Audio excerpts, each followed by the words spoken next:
What's the fastest way to lose your sanity and your profits? Just ask Waves. What's up, everybody? And today I'm going to tell you a story about the time that I spent more money delivering a project than I made actually recording it. And spoiler alert, Waves is not the bad guy in this. My decision making is. But like you all, I got my first big up-and-coming recording contract with a female solo artist. It was a 4-figure recording deal for me, which felt like I was a millionaire. I'm the king of the world! Because at that point in time, I was either recording for free or for bargain basement prices, and this was for a full-length project. We moved our way through the entire project, and I got that email at the end that everybody loves, which is all the mixes are approved. And there was just a couple notes here or there about some tips and tails and things that they wanted cleaned up for mastering.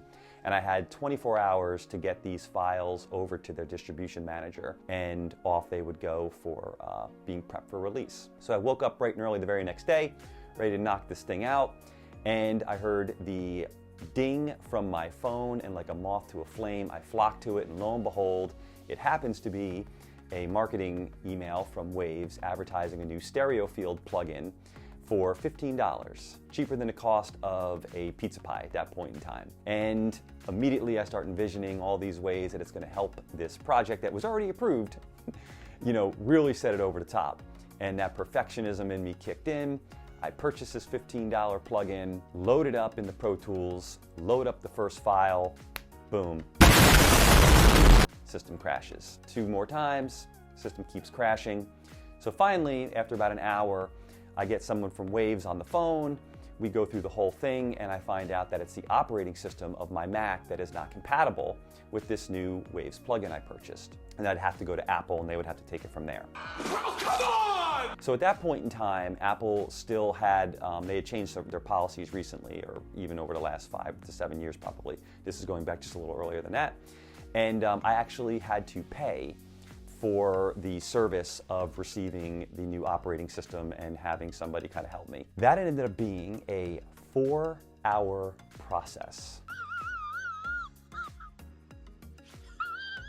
to load this new operating system. And when I did and went to boot up Pro Tools, all of a sudden Pro Tools looked like some 8-bit software. Called back Apple, and they told me I had to go talk to Pro Tools.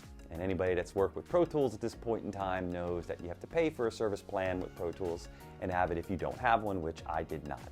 So I had to pay for a support ticket, costing me more money. And when I finally got the call back from a tech, and we went through, what we realized is that my Pro Tools is now not compatible with the operating software. So I had to purchase the new version of Pro Tools for a hefty price, which I did.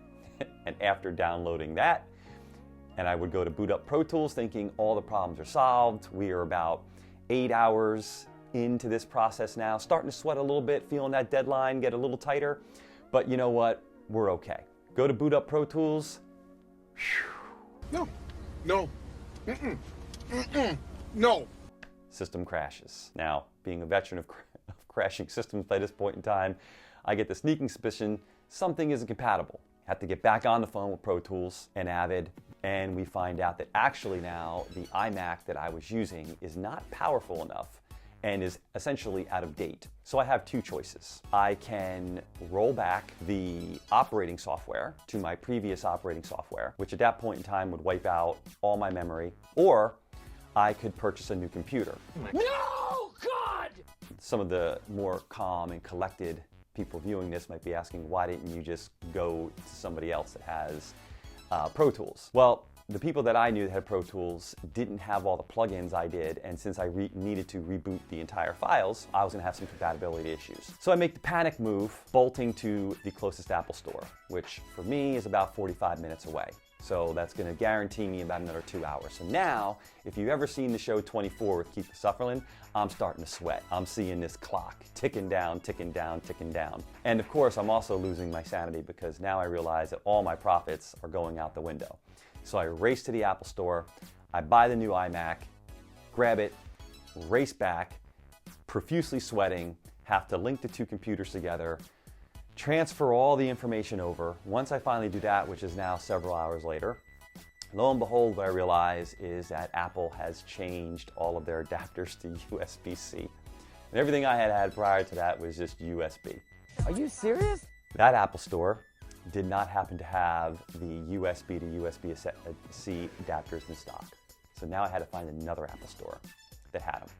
And I'm about an hour from most malls and stores closing. So I find one in Staten Island, bolt out of my house, bolt about an hour away to Staten Island, grab as many of these adapters as I can, get back, finally get my universal audio interface, everybody talking, and pull these up. Don't even bother with the plugin at this point in time. Do the tips and tails and deliver the files. Collapse into my bed wondering if my perfectionism had finally taken me too far. And I think that the moral of today's story and the grasp of sanity here is that sometimes good enough is good enough. And our perfectionism can take things too far. We've all seen the memes of the skeleton collapsed over the recording console with the mix is almost finished, one more tweak, or the quotes, good art is never finished, it's only abandoned. But I think for most of us, knowing that fine line and knowing, what truly does make a difference can really help us protect that little shred of sanity that we have. And funny enough, when I was in a band, in the last serious band that I was in, the producer of our last record said something that at the time was, kind of silly, but yet kind of prophetic, which was, as we were wrapping everything up, our keyboard player was questioning whether or not they should go back in and add this low-level pad to one of our songs that would be felt, not even really heard.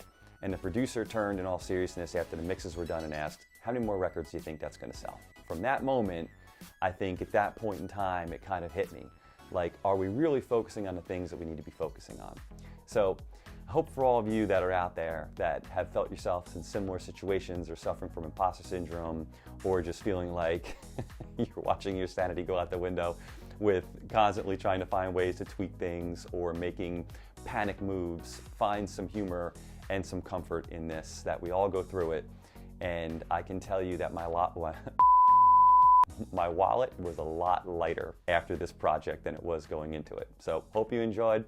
Please like and subscribe, and I'll talk to you soon. Take care.